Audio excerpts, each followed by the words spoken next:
of people feel like when they make it that people make you feel guilty because you don't help. What? But no, they do. It's called survivor's remorse. Who When make you feel make guilty? it, the people that When you were make it close out, to you you feel before, guilty you of feel making it out. guilty, so you feel obligated Survivor's to bring remorse. them along with you. Cut them off. But sometimes you just can't do. I don't mean every scenario. You may have, somebody that just y'all just gonna be the best of friends for forever. I don't mean that, but I'm saying like bringing your whole block with you or your whole neighborhood with you every step along the way. Like Every time you try to grow, they get uncomfortable. Ever wonder why? Because some people need the broken version of you to feel important. Let that really sink in. Hey, Rych Babes, it's Robin Milan, and welcome back to A Rich Girl's Glow Up. Let's talk real for a second. Some of you have been shrinking yourself to stay relatable. You've been hiding your healing, toning down your joy and softening your confidence. Not because you're unsure of yourself, but because they are. And I know it hurts when people you thought would clap for you to start side-eyeing you instead. But here's the real truth no one wants to say out loud. You can't heal in a space that benefits from your wounds. Some people need you broken because your brokenness make them feel whole. And once you stop bleeding, they don't know how to love you anymore. So let's really break all of this down. I'll be back shortly. Make sure you like, subscribe, and share. You can't carry people when you're trying to get to the top. It slows you down. But there's, survivor's remorse that comes with it. And I know a lot of times when I talk to kids and I see them well up, I see in them that struggle, that they've reached a point where they've left people they love behind and they struggle to figure out how to weather or how to maintain those connections. And it becomes hard and it's draining. Kids, for example, who got the opportunity to go to college when half their family isn't eating. Yes. Right. And they got a student loan and they need to use that loan to pay for their books, but they're trying to send money back home to pay the electric bill. And I tell those kids, like, if you want to make it, you've got to make some hard choices about what to do. And I think that's how we've had to look at it. We've been fortunate enough that we've had so many people who were ready for the climb. They had to adjust. They had to go back and do a little working out. But for the most part, they've made it. But for the people who couldn't, we had to leave them behind and keep climbing. And if once we made it to the top, if we could reach back and pull some others up, we definitely did that. It is one of the greatest challenges when you are pursuing a life that is drastically different from the one that you come from. Who you gonna call when you got $32 million in debt? That friendship circle shrinks in. We can laugh and kiki, but when you're dealing with different stuff at a different oxygen level, most of the people you grew up with will have asthma. They can't breathe it.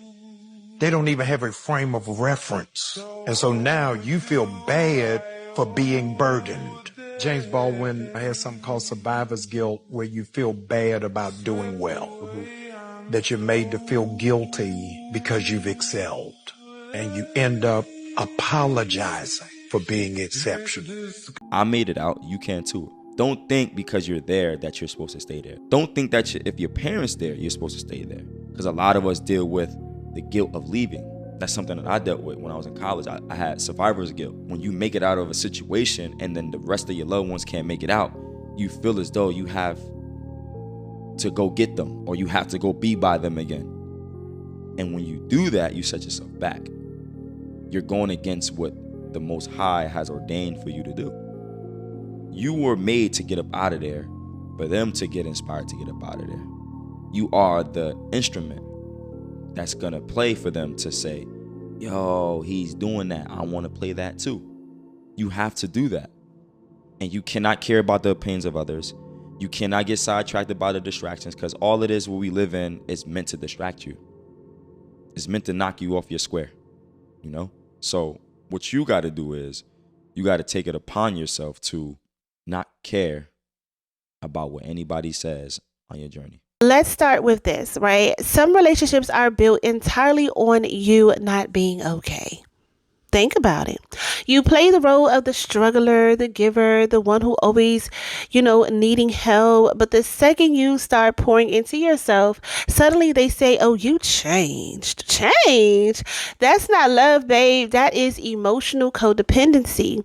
Psychologists define emotional codependency as a dynamic where one's identity or self-worth depends on the other's dysfunction. So, in other words, they feel valuable when you're struggling. When you start healing and setting boundaries or requiring some peace, they feel rejected. Not because you're hurting them, but because you're healing yourself. I know it's wild, right? Like, what? Just because I'm healing myself, that hurts you? Like, what's really going on? The second part is that why your healing journey threatens them.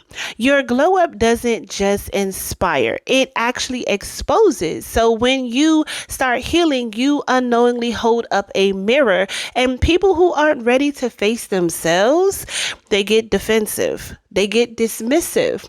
They start throwing shade where there used to be support. Why? Because your growth reminds them of their stagnation.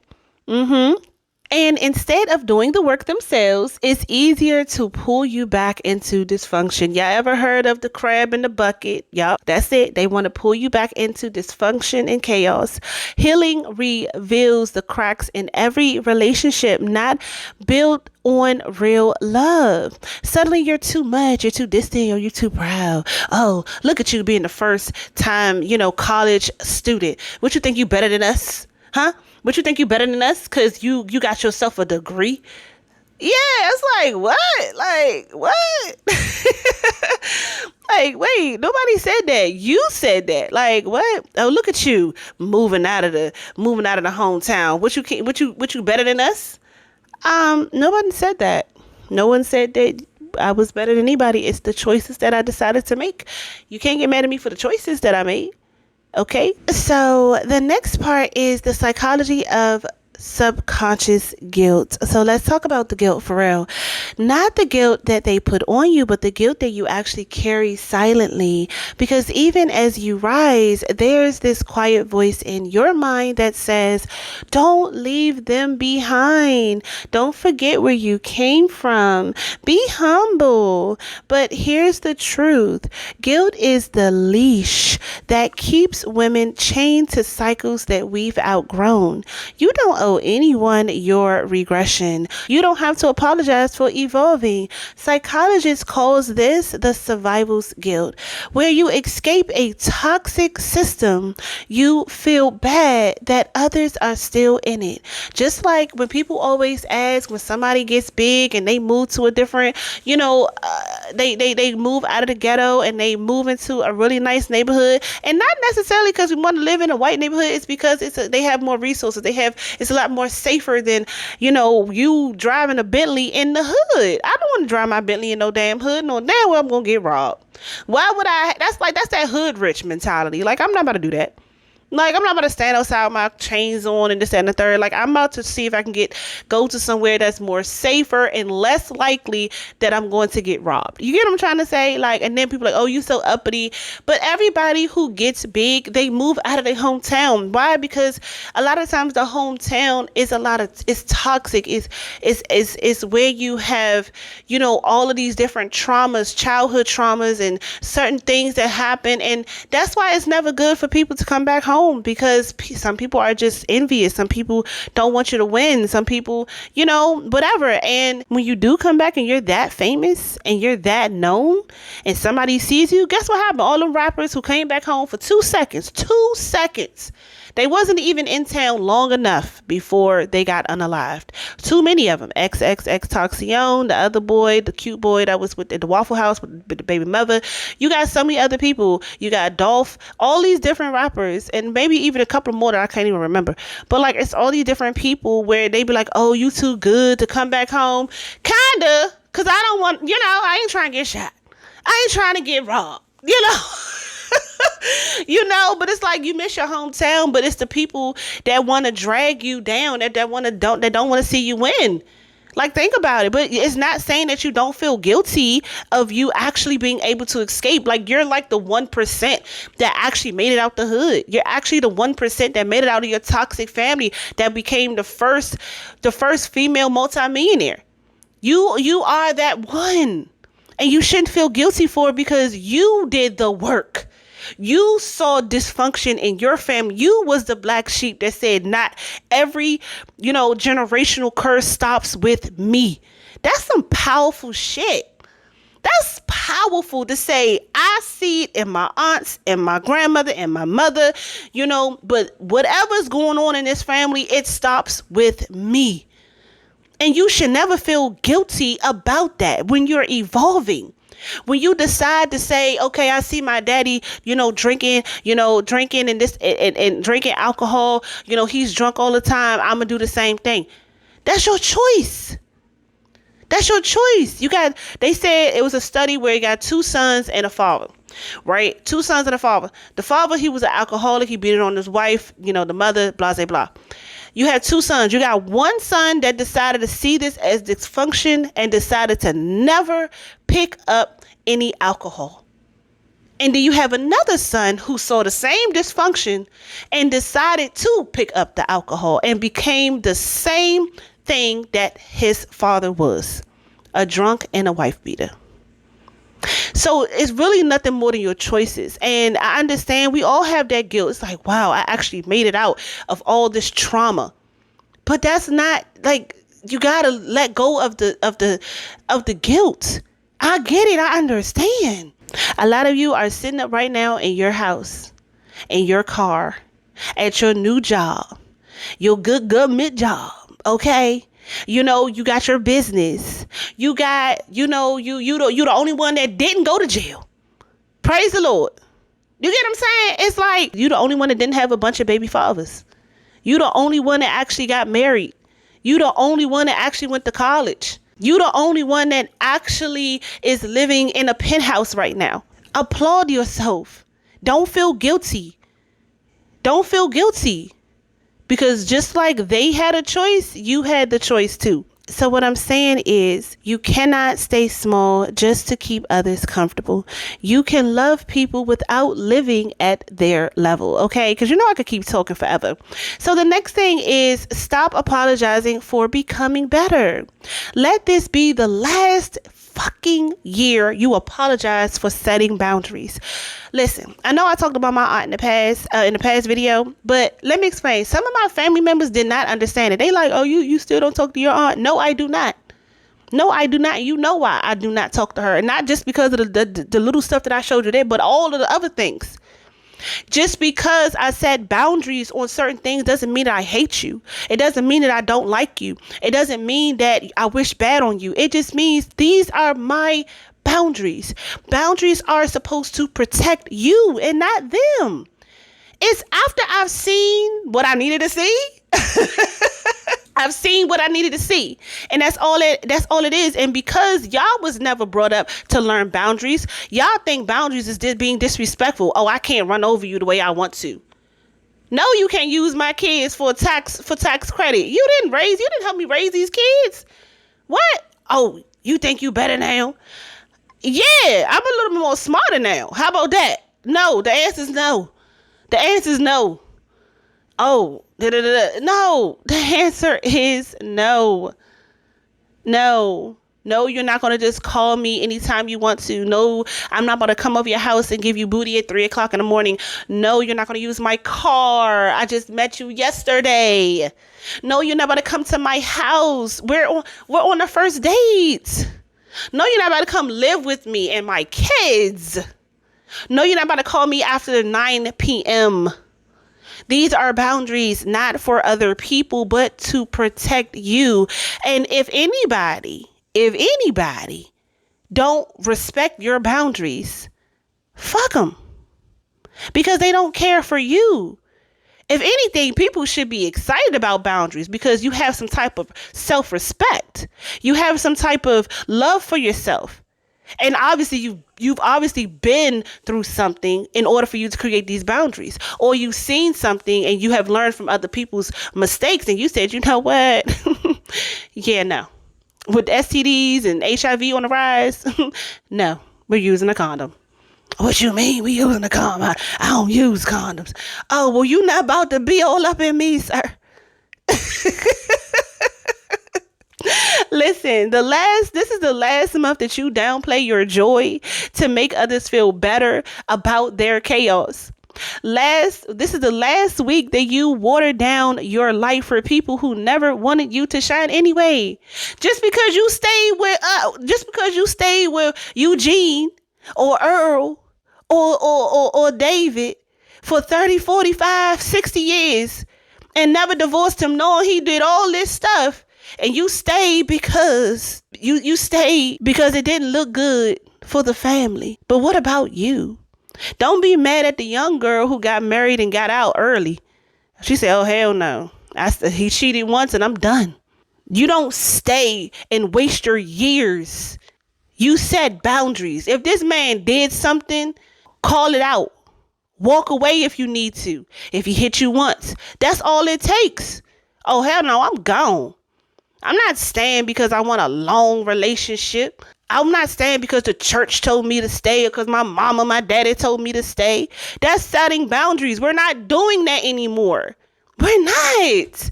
We're loving ourselves more and more and more every day. We're not being the side chicks. This is not the channel for that. We're not here for that.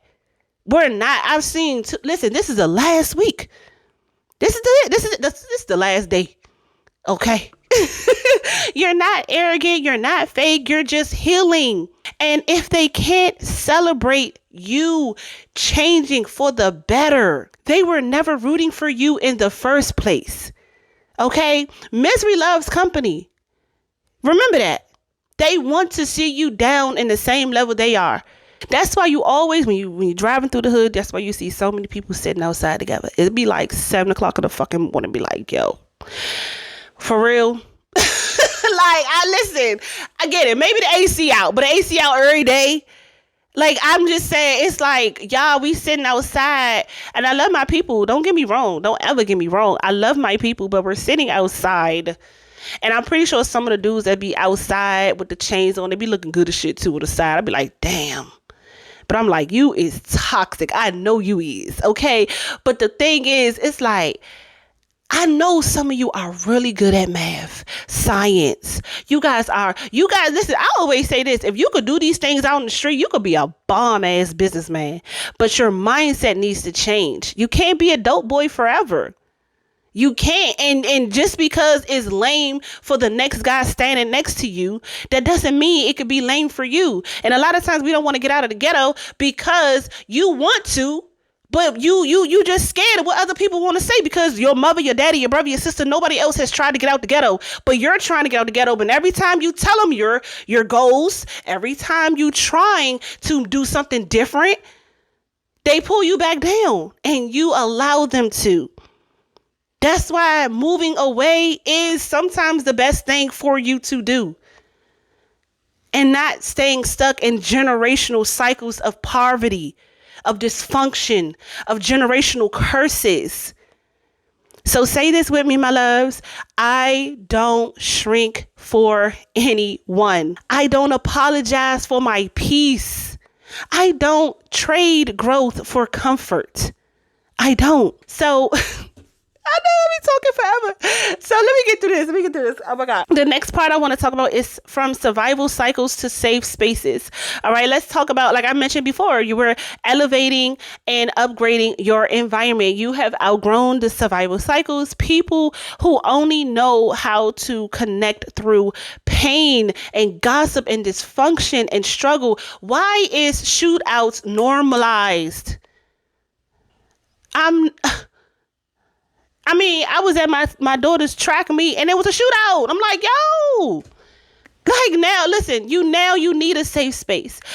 Spaces where you win aren't intimidating, where your healing aren't a threat, where boundaries aren't offensive, but respected, How do you find them, right? How do you start? You start by becoming that safe space for yourself. Start talking to yourself with love. Start investing into your peace. Start trusting your gut. The more that you honor you, the more aligned people will show up. Okay? So let me just wrap this up because I know I'll be speaking forever. So here's your little homework, Rych Babe. Ask yourself, who benefits when I stay small? Who gets triggered by my healing? Who do I shrink around just to feel loved? And if you didn't like the answers, it's time to change the room. Because you don't need a seat at tables that feed off of your pain. You don't need to be understood by people who were only ever comfortable with the broken version of you. You don't need to be invited where your